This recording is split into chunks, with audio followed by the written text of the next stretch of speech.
I agree. I think it's especially important for services, for consultants, for experts, but it's also true of products. Thinking about what is the differentiation, understanding your audience really well, some of the basic things, but it is harder and harder for the non-expert to understand what's quality and what's not. I mean, one of the ways we've used AI even before the ChatGPT really kicked things off was looking at it as a way to understand what's the norm. What is beige, right? Quantify, qualify beige, and then come up with a good strategy to stand out from that. That's for us, for our clients.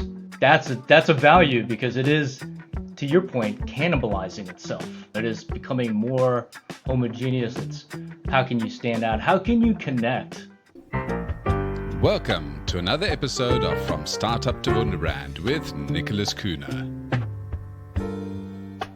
For those of you watching the video podcast, you'll see that Karl Feldman, our guest today, is sitting in a very sunny DC, I believe. So I'm very jealous because it's starting to get very dark and cold here in Oslo.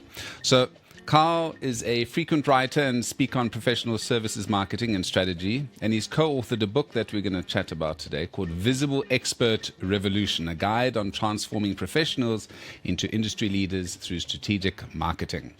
Currently, he's a partner at Hinge, so we'll chat about that a little bit, and he collaborates with firms to develop and implement innovative programs that drive brand growth.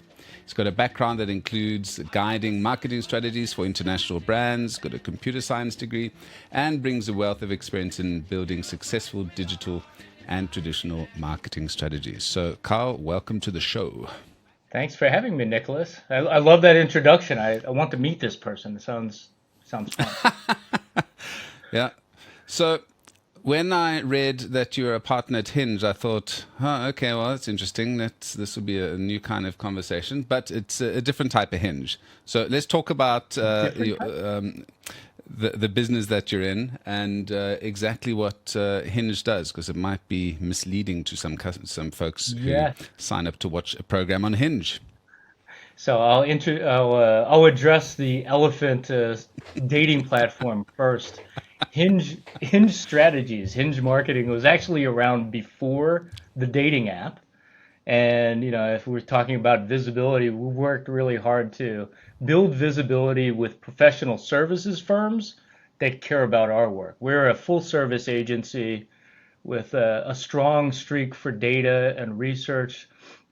We're just coming up our foundational kind of data set for different industry professional services firms. We've got over 10 years of trend analysis going on now. So when we started, Hinge started as a more traditional agency or a couple of small agencies that got together. And then some of our current partners said, professional services, we have some really good clients. They're underserved. It's unique. There's unique challenges. Let's flex in that direction. And then the rest is history. Um, my personal career path, I started on a more entrepreneurial track. Going through school, coming out of school, I was pitching VCs before I could drink, and ended up going into more B2C entertainment industry, Sci-Fi Channel, Herman Miller, Harley Davidson, brands you would know. And then eventually found my way into professional services, which were gigantic and extremely skilled and just incredible organizations that nobody has heard of. Giant construction firms and engineering firms. And full disclosure, half of my family are engineers, the other half are in medical science. I was destined to end up going through computer science or something like that. But I find myself working with people and a lot of experts that I appreciate and respect greatly, both inside Hinge and our clients and peer organizations. A lot of really highly technical fields, and in this lens, the product that we're selling, it's not widgets, it's not B2B services or B2C products, it's expertise. And so you think about the way of the world now and these layers of AI and big data and marketing strategy and in-person connections, there's no shortage of keeping interest going on in the marketplace right now. I think people forget about the unglamorous or non-sexy part of branding and marketing, which is exactly like you've spoken about the architecture, engineering, and construction industries, which you've abbreviated nicely as AEC. And it's a heck of a lot of fun, and there's a lot of work in there. I mean, my business, we've worked a lot in oil and gas, which is an Yeah, underappreciated industry, and they need branding and communications as well. absolutely. But you mentioned experts. Let's talk a little bit about Visible Expert Revolution, this book that you've co-authored. Now, Mhm. number one, writing a book is a trial of patience, and it takes a bit of an ego to write a book because here you are saying, read what I'm saying. It's got to have some value. And you've given some great examples of the background that you've had. And I saw in one of your roles, and you mentioned Harley Davidson and things like that. But the one that interested me was the Tempur-Pedic, or the sleeping. The mattress business, because that looked like quite an Yes. interesting role, and you were there for quite a while, and that was pre Facebook, pre Twitter, pre Instagram. Oh yeah. How Yeah. has this industry changed since when you started and were doing marketing without Facebook to now? Oh my gosh, this could be a really long podcast, but the short of it was some of my VC-backed endeavors. So I was fortunate enough to be going through and coming out of school during the dot-com boom. Um, a lot of those endeavors were what would now be called content marketing, advertorials, building out full editorial websites with e-commerce plugged into it. That was actually that's the Harley Davidson connection. That was motorcycle focused and all of that world of passionate folks in that industry, and bringing in editors from magazines that would attract the audience, and then bring in e-commerce. It seems like normal now. Back then, it was different. We had some early CRM systems and things like that, but it was archaic by today's measure. Just the tip that actually connected into some of those e-commerce endeavors, like with the Tempur-Pedic and Herman Miller and those folks that were taking a more content and brand, online brand impression focus with their products. So if you think about that, that high-end furniture market, I was kind of an entrepreneur there working on how do we go direct to consumers when the business model then was very much B2B, and a lot of competitors doubled down. This was pre DWR acquisition. It looks really smart now, but back then it was definitely not a sure bet. It's like, why are we doing that? Does content really work? Do people care about ergonomics and these types of things? And how sleep impacts life, lots of issues and topics to delve into.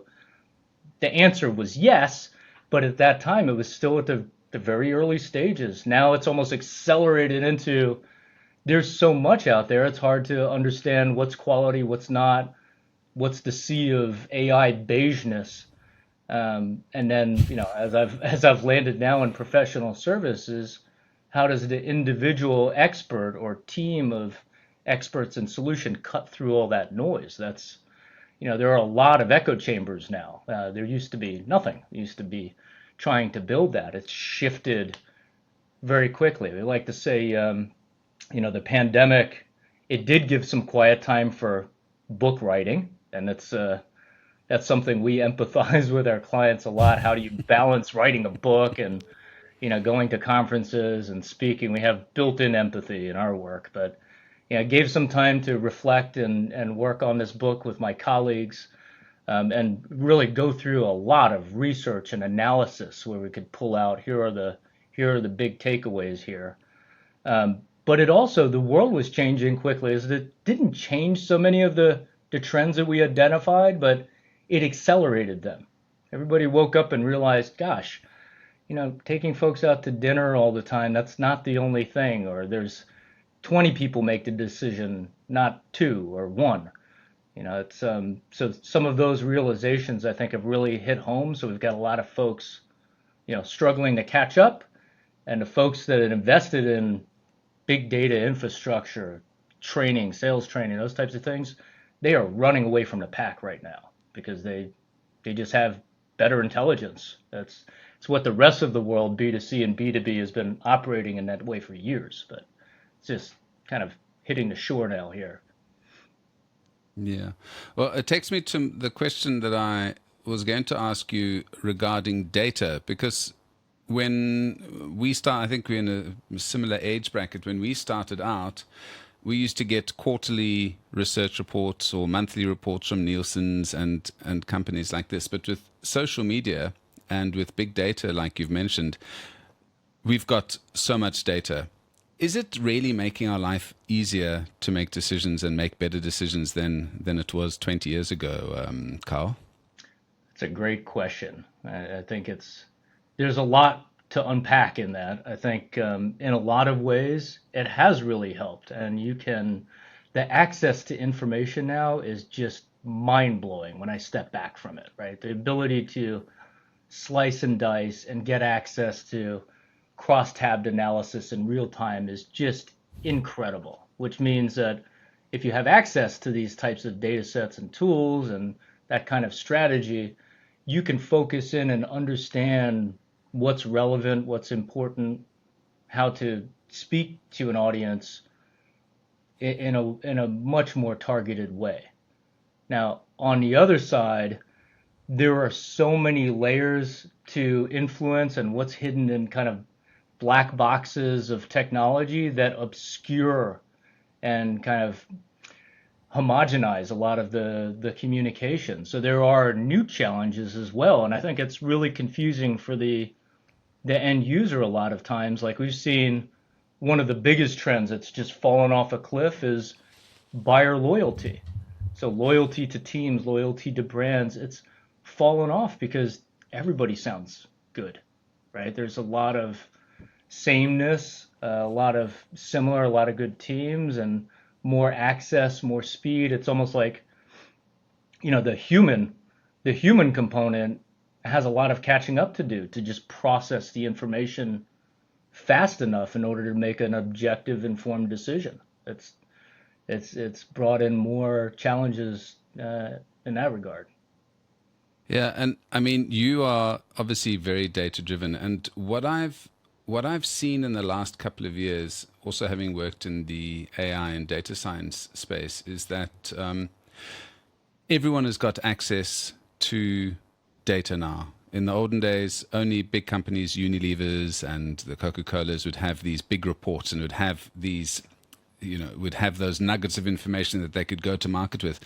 But that's no longer a big enough differentiator, because that data is going to be outdated. Those big reports are going to be outdated tomorrow. When it comes, and this is where sort of creative thinking with data comes in. So you can't just look at data and say, okay, we can make a decision on this. This is where I suppose the creativity and the expertise and thinking from your side comes in. So maybe let's go into the next section, which is, again, talking about the visible expert revolution. We've mentioned that everyone's got access to data, and especially with data science and cloud computing getting so good, everyone's data is pretty much up to date. Nobody has just random spreadsheets and writes in their books anymore. So this gives an opportunity for individuals to make a comeback almost and have expertise, because the computer can say something, but there's the human nuance which we need to take consideration of. So let's talk about your book and some of the key themes, and who is this book aimed at, really? So great question, Nicholas. And kind of tying the two, the expertise and the data, this book is aimed at the individual experts. So think within a giant engineering firm, technical firm, even, accounting and finance or legal, any professional services. We work with like management consulting. If you are an expert of some kind, book is for you as a single expert to see what kind of expert am I, kind of do a little bit of introspection and objective searching for what kinds of techniques or skills do I bring that are appreciated by external audiences most when they're listening to an expert? How am I going to best perform and be prolific with content? Because as you said, it's can be a lonely activity writing books. Some that might be the perfect matchup. Others, it might be much more natural to just put a microphone in front and have a conversation like we are. That's a much more natural form. And even thinking about how you organize your topics or your domains of expertise. Are you a laser expert and I'm down in data science and AI, generative AI in this application? Or am I, for example, a bridge builder that's taking two different industries or solution groups and connecting the two? Or are you this is my favorite, maybe my son falls in this category when he grows up, a contrarian, right? You're finding the opposite view to what's the norm, and that's your way to kind of hook into the conversation. It's very effective. But one thing we've found is that, the audiences, the buying audiences for consulting, when they are confident in an expert can, for example, explain a very complex topic in a relatable and clear way, their value and billing rate, here you get into the data, increases thousandfold percent. What level are you? Are you local? Are you regional, national, rising star? Do you see billing rates commensurate with that? And then when you broaden that out, if taking that perspective from the single expert, this book and methodology is also for teams, those that are managing teams. So leadership, anybody in professional services thinking of how you balance selling and doing and traveling to events and how to measure those types of things. There's also a team element to it as well because one expert may be good at one thing, but another can cover a different area or a different channel. Audiences have their preference for, do I like video content? Do I like written content? Am I signing up for newsletters? So having a broad set of experts that can communicate in different ways is advantageous for the organization. It's such a valuable resource. And I've recently had a discussion with one of my students who's trying to figure out what her focus is going to be for her career. And she's got so many interests and so many things that she wants to do. And this is a challenge that a lot of smart business people have. They're very good at lots of things, or they can do lots of things, but they divide their attention and they divide their output, like you mentioned, newsletters, etc., to cover all of their interests, just in case they miss a market or just in case they miss somebody who might be interested. Yeah. Whereas we've got to remember that there are 8 billion of us on this planet, and similar to a search engine, people are searching for exact solutions to their problem. And if you are doing generic solutions, they're not going to trust you. If you are doing something one day, something the next, even though you're quite good at it, you're not going to be seen as an expert in that field. So I often talk to folks about, you've got to find your Big Mac. People might buy the fries and the apple pie afterwards when they see it. Ooh, you have an apple pie as well? Awesome, I'll have one of those. Yeah. But you've got to draw them in with your Big Mac, and at least that they know they're going to get 100% delivery on that particular aspect. Yeah, I think you're right, Nicholas, and it's more important, I think, now than ever with the kind of technology overlays that are obscuring that or making it more difficult to understand quality, right? I think it's the too long didn't read version of a lot of the methodology that you would read about in the book is do your homework up front. And even the quality of the research data, while I agree with you, the access is unmatched. I mean, we're at a time where it's just growing on the trees, but the quality is very hard to assess. The quality is hard to understand if the research is actually what you need to understand your specific audience, because depending on where you sit and what's important to your business, you'd be wise to focus in on that audience and understand what do they care about and how do they process content? How do they process what they're looking for. And so you can really focus in there because whether you're an expert or a team of experts, you have limited bandwidth, so you have to prioritize. We would say, that quality quotient, the demand for that is higher than ever to stand out.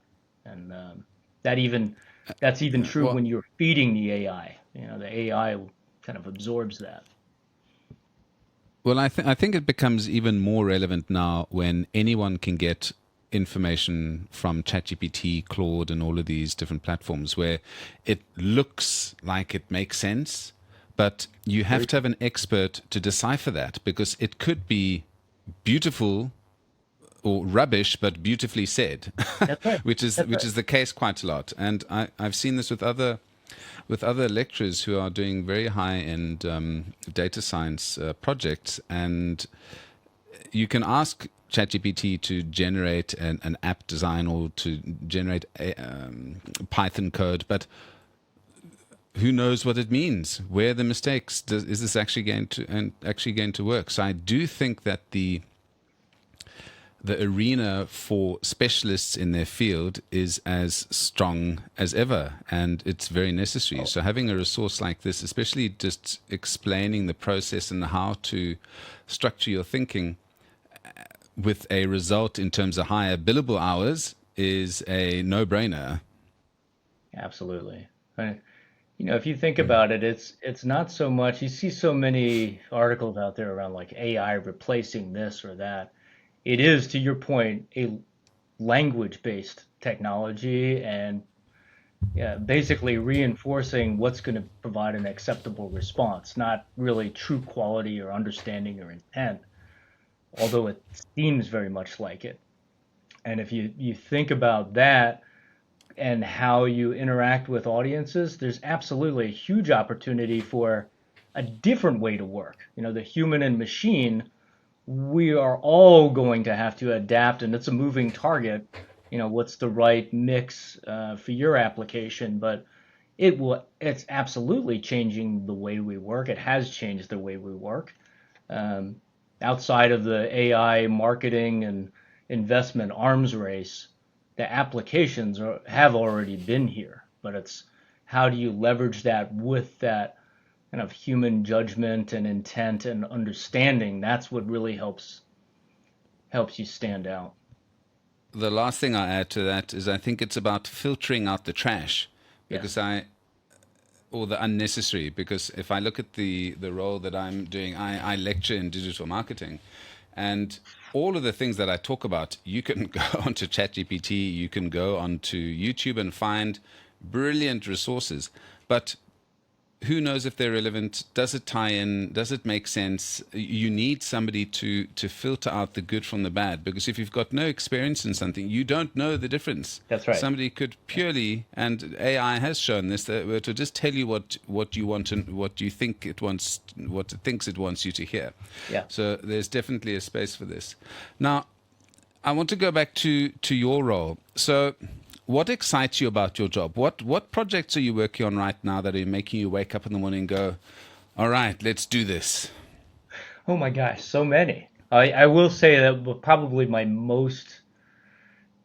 biggest passion project right now is actually coincidentally tied to data. So the 10-year data set I was talking about, we've got 60,000 some firms in our database, plus special studies with, topics on everything from employer branding, like recruiting and retention, or buying behavior, like how selection and evaluation processes what matters in different lanes.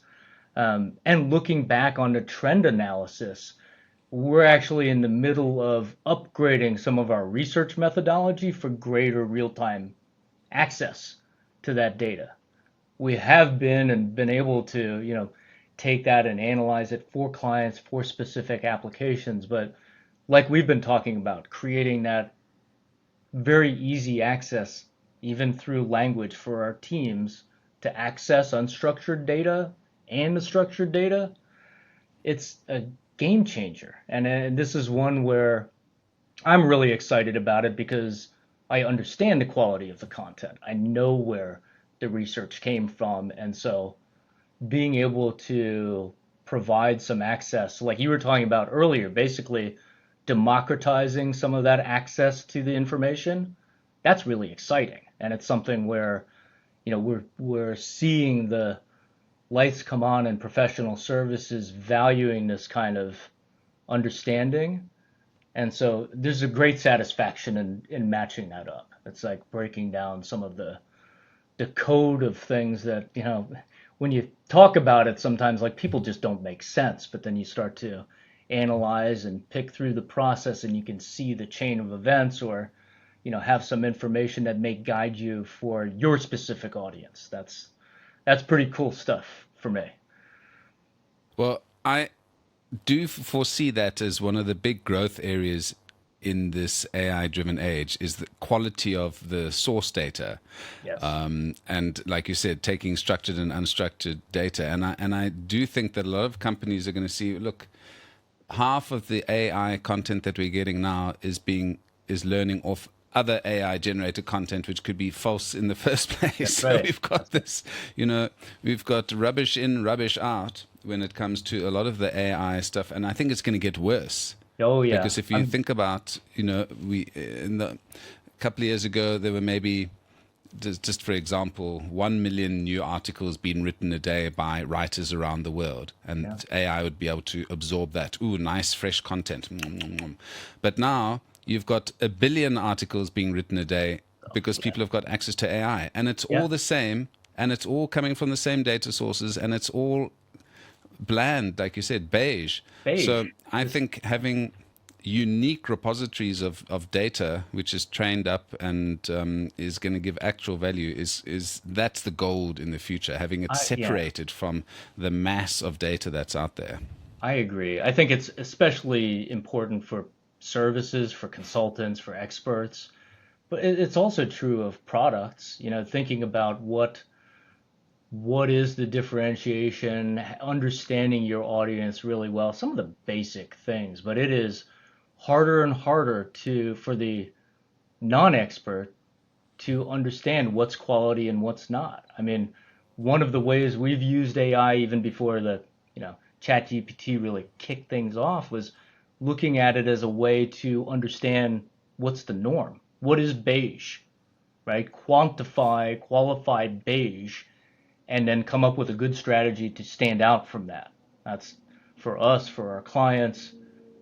That's a value because it is, to your point, cannibalizing itself. It is becoming more homogeneous. Like with time, it just continues to go, and you get little spikes, but then it just blends down. I mean, I forget what percentage it is now. That's internet is just bot traffic. 80 something percent. Where are the humans? Yeah, But if you think about that from an actual experience, it's how can you stand out? How can you connect? This is another lesson from pandemic, online and offline experience. I wouldn't have thought like QR codes would come roaring back, but here they are. They're like in our lives again. How do you connect?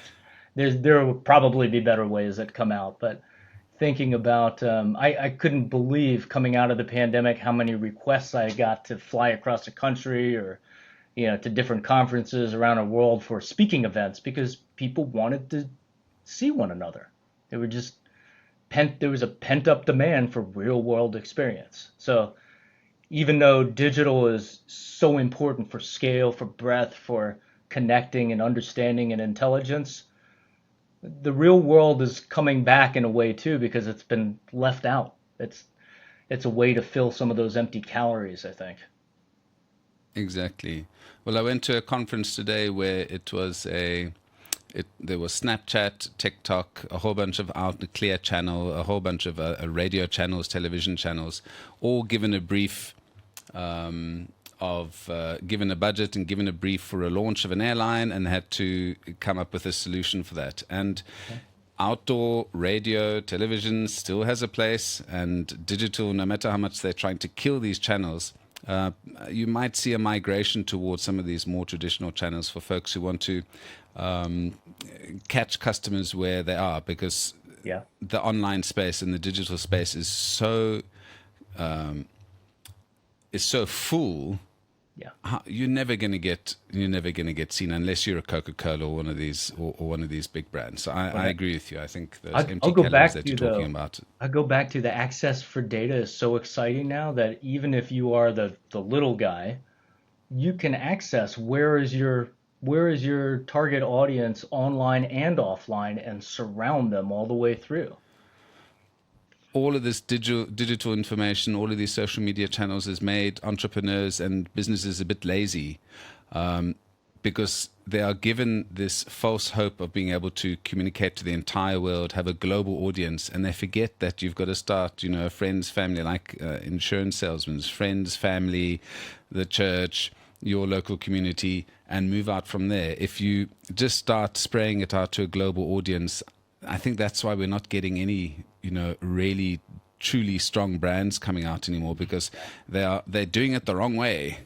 Amen. I think it's, there's no shortcut to connecting with the audience, whether you're doing the legwork, joining the communities, or you're paying for that targeting one way or another, there is effort or cost to reach your intended audience. And I'll go back to doing your homework up front. That's the biggest thing that we see teams miss. They rely on assumptions that are often false. Absolutely. Now, Carl, for folks who want to learn a little bit more about Hinge marketing and where they can get your book, where can I send them? We just go to hingemarketing.com. The book is also available on Amazon. If you look up Visible Expert Revolution, I think it will rise up to the top in the business books, but hingemarketing.com, there's a wealth of information on there, a book, and also blog content, human written articles, lots of good food for thought on the website. Well, you've given us a lot of food for thought, and I would suggest to folks who want to increase their hourly rate, increase the value of their team's hourly rate, and the ability to charge customers more for better services, to take a look at that book and use some of the lessons. Carl, it's been a pleasure chatting to you. Thank you so much. Thank you, Nicholas.